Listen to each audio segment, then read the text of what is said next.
Hey everyone, welcome back to the VSO Gun Channel. It's great to be here as always. We have another day complete at SHOT Show, and I wanted to give you a few updates on some cool things that I saw while I was there. And I'm going to do that after we hear a quick word from today's sponsor. 5,200 is the documented record. I've gotten it to 53.25. That's as high as the Garmin will go.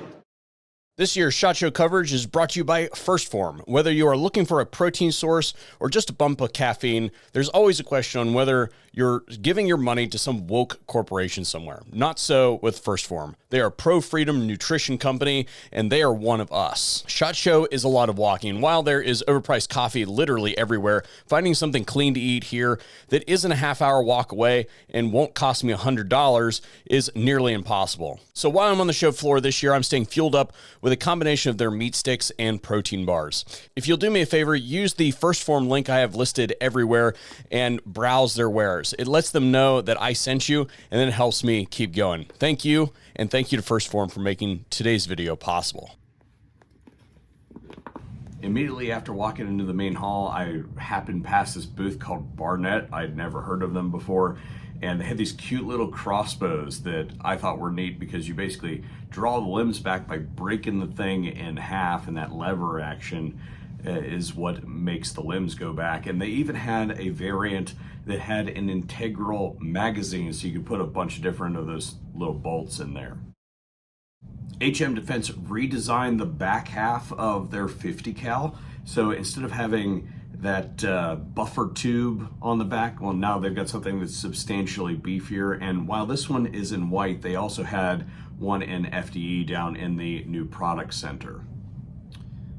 Diamondback Firearms has waded into the revolver game with some what I would classify as mid-level 357s. So if you're looking for a six shooter, these ones have the push button release for the cylinder and also a crane lockout. So if you want to completely remove the arms to clean it out and things like that, then that is possible. I have talked to them, and XS is working on sights for those, but they do come with fiber optics.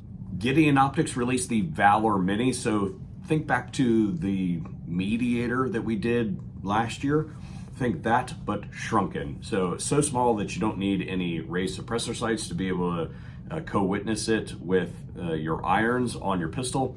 And the other thing that I thought was neat was, in addition to being both red and green, it has extra space in the vertical dimension so that as you recover from that pistol recoil, you have more opportunity to pick that reticle up as it returns back to stasis. This crazy thing is the FD suppressor from KGM. Now, think standard suppressor, threaded barrel, Nielsen device, all that sort of stuff. Now throw all of that out the window. This mounts to the accessory rail and doesn't actually thread onto the barrel. It meets the barrel so that you don't have to worry about any of that stuff, and it mounts to the accessory rail. So Nielsen devices have been in the news lately, so completely eliminates that, and one can to rule them all as far as all of your pistols are concerned, regardless of whether or not you have a threaded muzzle. And because it is built so low profile, you don't need raised suppressor sights to use it either. And then lastly today, CAC is simultaneously giving me an aneurysm with this AK style selector for an AR, and they apparently make a thing called a down vent bolt carrier group like over a year ago that I was completely unaware of. And this thing, instead of venting out into the ambient space, vents down into the magazine well. And the kicker is that is good for 7 dB reduction at the shooter's ear, which is more than 2 orders of magnitude. That's pretty freaking cool, in addition to this 1 in 5 twist barrel for 77 grain out of SBRs. All right, so like I said, I've got a little bit more time at the show, so if there is something that you guys think is cool, that you've seen somewhere else, or you just want to know more about, then sound off in the comment section down below. If you thought all of this stuff was cool, anything in particular that you want to see more of, and I will get it in for testing, if you let me know about it, and hopefully we'll see you on another video here at the VSO Gun Channel.